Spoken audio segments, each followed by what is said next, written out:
Expert et Maths, le podcast de la police scientifique. Bienvenue sur le podcast qui vous révèle les dessous de la police scientifique. Aujourd'hui, nous sommes accueillis par Floriane, experte au Centre national de formation de la police scientifique. Bonjour. Bonjour. Alors Floriane, est-ce que vous pouvez nous expliquer quel est votre rôle ici ? Alors mon rôle, c'est de former les nouveaux policiers scientifiques qui sont affectés notamment sur les scènes de crime. On va leur apprendre par exemple à révéler différents types de traces, comme les traces papillaires, qui ne sont pas toujours visibles à l'œil nu. Vous allez les former à révéler l'invisible en quelque sorte. C'est ça, en quelque sorte, c'est ça. Et comment vous y prenez ? Alors on va utiliser des lumières de différentes couleurs qui vont justement permettre de mettre en évidence les traces. Alors, de différentes couleurs, il y a une raison à ça ? Oui, parce qu'on va jouer sur les propriétés de certaines matières. Ces matières ont une propriété particulière qui va émettre de la lumière. Et pour cela, il faut que nous les éclairions avec une lumière colorée. Donc là, si j'ai bien compris, là je touche ce mur avec ma main, je la retire, je ne vois pas que j'ai laissé des traces, que j'ai laissé de traces sur ce mur. Vous pouvez l'éclairer pour les mettre en évidence ? Oui, déjà rien qu'avec une simple lumière blanche, en utilisant une certaine orientation de la lumière, on va pouvoir essayer d'apercevoir des traces. Et vous pouvez observer quels autres types de traces, par exemple ? Sur une scène de crime, par exemple, on va pouvoir rechercher tout ce qui est fluide biologique, comme par exemple la salive. Également tout ce qui est phanère. Alors les phanères, on entend par là les os, également les dents, les ongles. D'accord. Avec tout ça, vous utilisez de la lumière blanche systématiquement ? Systématiquement de la lumière blanche, oui. Mais également une source de lumière colorée. Pourquoi ? Parce que que ce soit les fluides biologiques, comme on vient d'évoquer, ou les phanères, vont avoir la propriété d'émettre de la lumière si elles sont éclairées par une lumière elle-même colorée. Oui, on imagine tout de suite les fictions avec ces experts sur les scènes de crime qui la balayent avec les lumières bleues. C'est de ça dont il s'agit. Exactement. Cette lumière est bleue puisqu'il faut qu'on utilise une certaine longueur d'onde qui est proche de celle du bleu pour pouvoir exciter la matière et lui permettre de réémettre de la lumière à son tour. Lumière blanche, lumière bleue, vous avez tout un panel de couleurs comme ça ?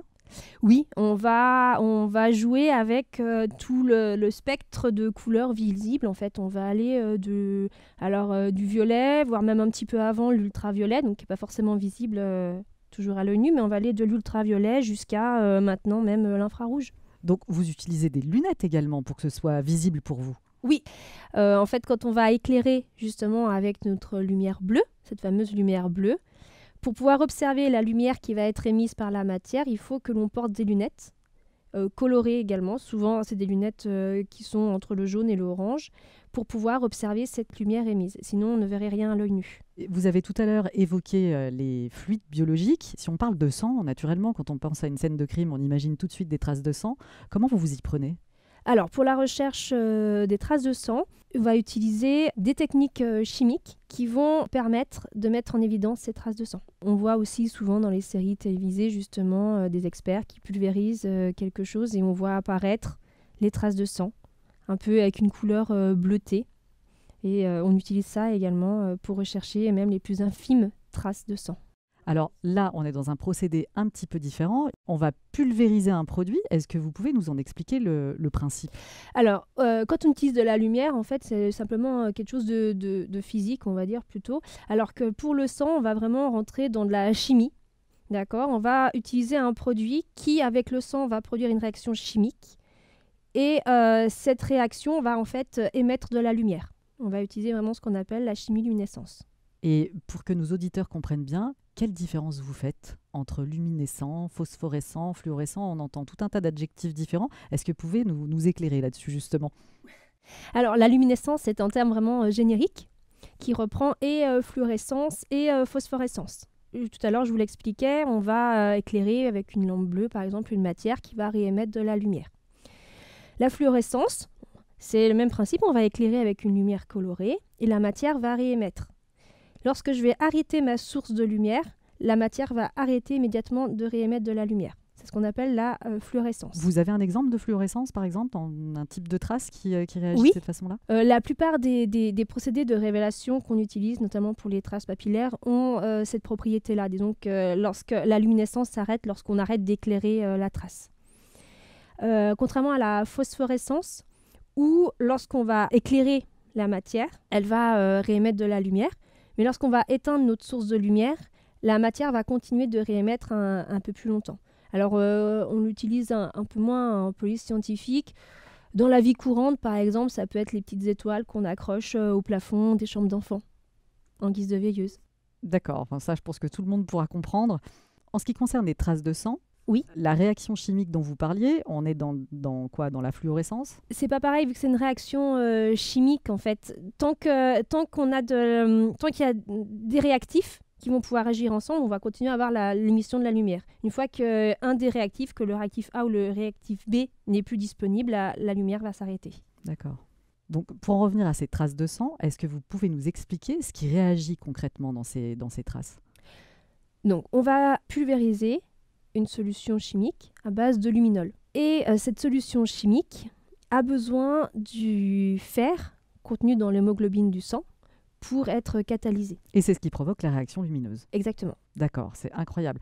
C'est le fameux Blue Star dont on entend parler. Oui, c'est ça, le Blue Star. En fait, le Blue Star, c'est à la base du luminol qui a été développé par un chimiste lyonnais, professeur d'université en chimie lyonnais, qui a développé cette molécule de luminol pour l'améliorer et notamment la rendre compatible avec des analyses ADN ultérieures.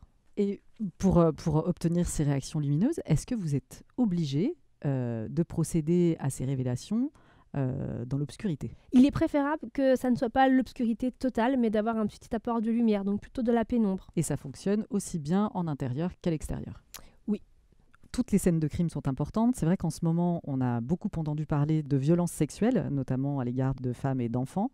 Vous avez apparemment développé un produit spécifique des traces de sperme. Est-ce que vous pouvez nous expliquer quel en est le principe? Oui, tout à fait. Donc, c'est un produit qui a été développé récemment pour le terrain, mais qui existait déjà avant en laboratoire. Mais pour le terrain, c'est récent. Et c'est pareil, une solution chimique qui va réagir avec la phosphatase acide présente dans le sperme humain. Il est spécifique du sperme humain. C'est-à-dire que vous ne pouvez pas confondre avec le sperme d'un animal, par exemple. Non, il est vraiment spécifique au sperme humain. Et donc, ça va être également un procédé luminescent. Donc, l'application de ce produit va permettre une réaction. Contrairement au Blue Star, cette fois-ci, il va utiliser une lumière ultraviolette pour pouvoir observer la trace de sperme. Donc, vous pulvérisez une solution que vous éclairez ensuite? Avec de l'UV, oui, pour pouvoir observer la trace. Vous précisiez tout à l'heure que la technique existait en laboratoire. Là, vous avez en quelque sorte développé vos solutions. Vous avez sorti les solutions du laboratoire pour l'emmener jusque sur la scène de crime. Oui, parce que malheureusement, tout n'est pas forcément transportable en laboratoire.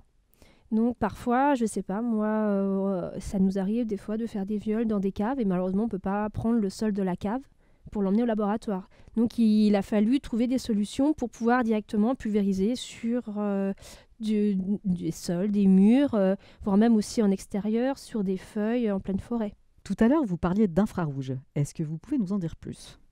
Dans les évolutions en fait, qui sont en cours, des recherches sont développées pour utiliser justement les lumières infrarouges également pour la recherche de certains types de traces. Vous en avez une utilisation particulière dans un contexte spécifique ? Actuellement, c'est plus dirigé vers les traces de sang, pour rechercher des traces de sang sur des supports comme des vêtements. Pourquoi l'infrarouge ? Pourquoi l'infrarouge ? Ça permet d'avoir un meilleur contraste et donc de mettre en évidence les traces. Pour conclure, et à titre très personnel, vous avez une couleur préférée en termes de lumière ? Le vert. C'est la couleur de l'espérance ? Aussi. Merci beaucoup Floriane. Mais de rien. Pour toutes ces explications qui donneront certainement envie à nos auditeurs de rejoindre les équipes de police scientifique prochainement. Ici s'achève notre première série de podcasts pour la police scientifique. Merci à tous de nous avoir suivis.